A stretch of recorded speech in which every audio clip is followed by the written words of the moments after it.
আসসালামু আলাইকুম এভরিওয়ান। এই দেখেন, ওই জায়গায় একটা আমার ভাই আছে না, কোন সমুদ্রে আছে না, আমি চিন্তা করতেছে ওই ভাইটা কী কারণে চিন্তা করে ওই ভাইটার কাছে আমি চলে যাচ্ছি। আপনারা সবাই দেখতে থাকুন। এভরিম ভাই, আপনি অনেকক্ষণ ধরে এই জায়গায় আছেন, বই আছেন, কি কারণে আছেন, বই আছে? ভাই বসে আসছি, ভালো লাগতেছে না বুঝছেন। তো আসছেন যখন এখানে বসেন, ক্যামেরা ওপেন করছেন। আচ্ছা হ্যাঁ। করেন, অসুবিধা নাই। ভালো লাগতেছে না বুঝছেন, অনেক কিছু চিন্তা করতেছি। আইসি মালয়েশিয়া, মালয়েশিয়া থেকে আমি মালয়েশিয়া আইসি প্রায় 2 বছর হয়ে গেছে, আমার 2 বছর প্লাস। তো এখনো কিছু করতে পারতেছি না। যেই টাকা খরচা করে আসছি ভাই, বিশ্বাস করেন, টাকা পয়সা কিছু উড়াইতে পারতেছি না। টেনশনে ভালো লাগে না, ফ্যামিলির টেনশন, বাড়ি যাব এই টেনশন, মানে কবে যাব, টাকা পয়সা যা খরচা করছে এটা তো উড়াইতে পারি না এই টেনশনটা। তারপর কাজ কাম নাই এই টেনশন, মেলা টেনশনে ভালো লাগতেছে। বসে বসে একলা রয়েছে, আমার সাইডে একটা ভাই আছে, উনি অনেক কিছু জিজ্ঞাইতেছে, তার যে কথা আমি উত্তর দিতেছি না, মানে ভালো লাগতেছে না, মন মাসে এত খারাপ।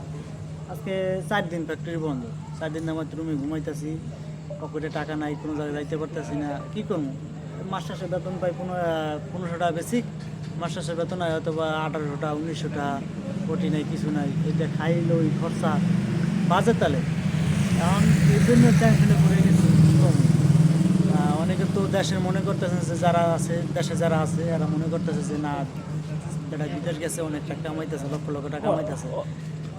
অনেকজন তো বলতেছে আমরা মালয়েশিয়া দেখা বলে একদম 70-80 হাজার টাকাই ইনকাম করতেছি, সবাই বাড়িতে কইতেছে।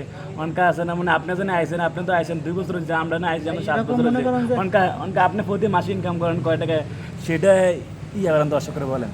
এখন আমিও এক সময় এরকম বলছিলাম, আমি দেশে যে সময় আসছিলাম এই সময় এক সময় বলছিলাম যে আমি আমার ভাই ব্রাদার আছে, আমি তো ভাই আমরা তো লক্ষ লক্ষ টাকা কামানো, আমরা বিদেশ যাবো এবং নিতারেন না, আমরা যাবো 50 টাকা হেল্প করতেন না ভাই কেমন। এখন বাইরে কইছে, আমার একটা কইতেছে ভাই তুই বিদেশ আইলে বুঝবি। হ্যাঁ ঠিকই, আমি বিদেশ আসছি, বুঝছি যে বিদেশের খবরটা কীরকম, যে না আসবো বুঝবো না।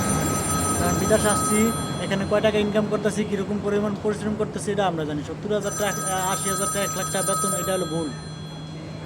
যারা ভালো পর্যায়ে আছে, কীরকম রেস্টুরেন্টে আছে, ওরা হয়তো দুইটা টিপস মিস পায়, এগুলো দিয়ে হয়তো ওরা মনে করেন যে 50,000 উঠতে গেলে 50,000 টাকা বেতন হালায়, 70,000 টাকা বেতন কারা হালায়, যারা ফ্রি বিষয় আছে, মানে অনেক পুরানো, যারা সব কাজ করে, মানে খাওয়াটা পর্যন্ত সময় পায় না, তারা হয়তো বেশি টাকা ইনকাম করে। কিন্তু ভাই আমরা পারতাছি না, কারণ সবাই আবার ইনকাম করতে হয় না। আমরা মনে করেন 40,000 টাকা বেতন হলে তো অনেক কষ্ট হয়ে যায়। 40,000 টাকা বেতন প্রথমে হালাইছি, এখন মনে করেন যে বেতন হয় 30,000 টাকা 35,000 টাকা। এই যে আমরা খাওয়া লাগে, বিদেশের বাড়িতে যে খরচা, বাংলাদেশের মতো সব কিছু দাম বাড়ছে। 1 বছর আগে আইসি, আওয়ার পর চাউলের দাম ধরে গেলে আমরা আইসি গেলা 25 টাকা ছিল, এরপর মনে করেন যে এই এখন বর্তমানে মনে করেন যে 50 টাকা 1 বছর চাল, মানে 10 কেজি চাউল।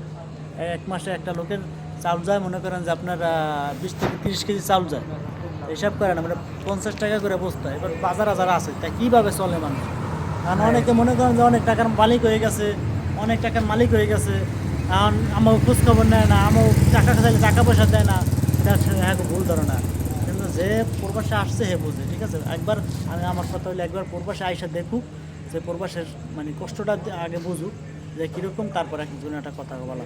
কারণ অনেকে অনেক কথা বলে, এটা দেখে লাভ নাই ভাই, মন মেজাজ খারাপ ভাই। আপনি যদি বন না বলে এটা যান। হাই এভরিওয়ান, এখন তো আছেন না, মানে আমার ভাইয়ের কথা শুনলেন, সব কিছু আমার ভাইয়ে কইলো। দেখছেন ভাই, আমরা আসি আছেন না, এই জন্য আমার আমার বলতেছে আপনার ফ্যামিলি এত টাকা কামাই, প্রতি মাসে 50-60 কামাই, 70 কামাই। তো জানে এখন তো আসছে না, মানে আমার বড় ভাই 2 বছর ধরে, আমার বড় ভাই কথা শুনলেন।